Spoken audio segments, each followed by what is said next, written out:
If you've ever hit record on a YouTube video without a crystal clear plan, you're going to want to hear me out. In the next few minutes, I'm going to share 5 powerful questions that you absolutely need to ask before you start filming. Get these locked in and you're going to save yourself hours of frustration while creating videos that actually connect with your audience. So let's dive in. One massive mistake that I see people make time and time again is rushing into the production side of things without a plan, without a roadmap. And in the era of where everybody's fighting for attention, that's a fast track to being lost in the middle where most people fail to find success. We're about to fix that once and for all though. Hopefully in this video, I developed something that I call the sound framework to guide each and every one of the videos that I make. Each letter stands for a question that you need to be able to answer before you ever hit record. This ensures that your content really resonates, it lands with the right people, it pulls people in to keep watching, and it sets the stage for real growth. Here's how it works. Now, the first question is all about strategy. What's the big picture plan of this video? It goes beyond, I just want to share my thoughts, right? Ask yourself, is this video building brand awareness? Is it generating leads? Is it showcasing your expertise? Now, something to consider. Are you leveraging keywords or trends to reach a new audience? Or are you just nurturing your existing audience and your existing community? There's nothing wrong with that, but you have to have that clarity. When you define your strategy, you build a strong foundation. You'll know where this video fits into your broader content planning and how it supports your personal brand or business goals. Next, let's dive into objective. What's the specific outcome I want? This is even more focused than the strategy. For example, do you want to direct viewers to a landing page? Are you increasing their understanding of a certain concept? Prompt them to sign up for a newsletter maybe, or just trying to drive video engagement and subscribers. Here's a pro tip. Keep it singular. If you're trying to chase 5 different objectives all at once, you'll probably end up accomplishing nothing and achieving none. Having a clear, measurable, intentional objective gives your content purpose, and it keeps you from wandering into the unrelated rants that I'm notoriously known for years ago. Luckily, I've worked out of those, and that's why I'm sharing this information with you. You don't want to be there, trust me. Now, the third question is urgency. Why does it matter right now? Ask yourself, what's the immediate problem or opportunity that your viewers face? From there, you could show them that if they skip this video, if they skip this information, they risk falling behind. That's the urgency aspect of it. They might miss out, they might stay stuck. People watch YouTube to solve problems. They watch YouTube to entertain themselves or learn something new. So keep urgency as that hook to keep them engaged, highlighting why they should care today, why they should take action, why they should watch. That's instantly going to elevate your video's impact. So the fourth question is all about narrative. How will I structure and tell this story? Because every video, even a tutorial, should have a narrative flow.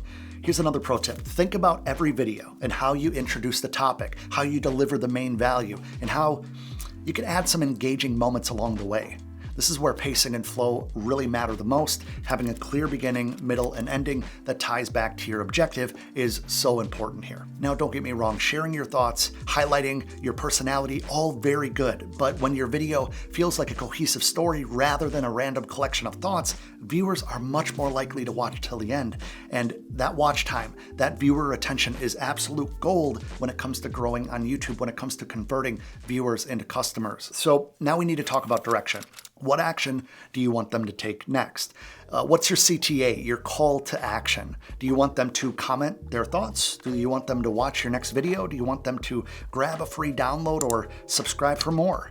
Don't assume that they're going to figure it out. Direct them. Tell them exactly what you need them to do. A strong direction at the end of your video keeps your audience in your ecosystem. It's all about session time. If you want me to do a video on that, let me know in the comments below. I'd love to do that for you. Whether they're subscribing to your channel, whether they're joining your mailing list, whether they're exploring more content, no direction means no momentum. So tell them where you need them to go. Now, these videos are all about strategy, perspective, but also very tactical. So let me layer in a few advanced tips that you could supercharge this framework with.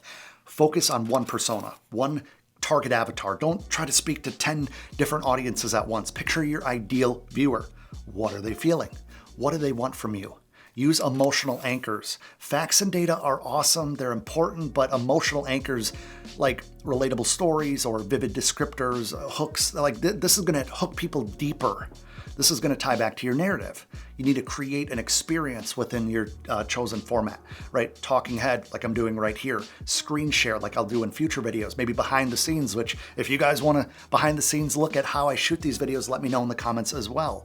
You need to add transitions, on-screen text maybe, or quick cutaways that keep viewers visually stimulated, right? They need to stay engaged. And don't get me wrong, you don't need to have crazy Mr. Beast edits. You don't have to have text here. Like, keep it simple. But if something can highlight your story, highlight what you're saying, definitely lean into that. I think that also leveraging keywords and trends strategically, like if your topic aligns with a trending subject or high volume keyword, for example, incorporate it. Don't feel pressured into it, but always try to optimize. Excuse me, hashtag video indigestion. Make sure that it fits in your strategy and your objective though. When we want to do these things, it's to elevate our content, not just to clutter it up. Now, a lot of people think I'll just figure it out as I go. I'll just wing it, hit record and jump in. And I was one of those people years ago. I stayed stuck for way too many years. Here's why I think that, at a bare minimum, having a solid outline for your videos matters. Without any direction, you risk going on tangents that confuse your audience and dilute your message. You end up filming and refilming a million times because you're not sure if your final goal was hit. You're not sure if you actually said everything that you wanted to say. And worst of all, you don't stand out in the crowded space that is YouTube. People want clear, concise, and compelling content delivered by someone who knows exactly what they're going through, exactly what they're talking about. And if you just go and hit record and you wing it, chances are you're not going to hit the target. Whether you're an entrepreneur or a creative or a musician or any type of content creator, clarity always wins over chaos. It's also great if you have OCD, if you have ADHD, or if you have a little bit of anxiety. Knowing what you're doing calms the noise. Now let's take it up a notch with a speed run of extra power moves that you guys can start implementing immediately. First of which is hook immediately. Start your video with a bold statement or a question that speaks directly to your audience's biggest pain points or desires. Next, I want you guys to look at making a modular outline for your videos. Break down your content into sections or bullet points that you can rearrange easily, and if you need to pivot, even in the middle of a shoot, it's going to be way easier to do that if it's modular. Now we need to track and review. After uploading, I need you to analyze which of these 5 elements work the best for you. Did you build enough urgency? Was your call to action strong enough? Make sure you pay attention to these things so you can tweak and improve every single time. Now I encourage you to keep refining and keep innovating in your own way. Your first attempt at the sound framework won't be perfect, and that's okay. Keep refining until it becomes second nature though. Now, if this helped you at all, make sure to let me know in the comments below and watch this video next. I have another strategy that's going to really help you take things to the next level. If you haven't yet, click that little button to join the channel family here. And as always, I appreciate you watching.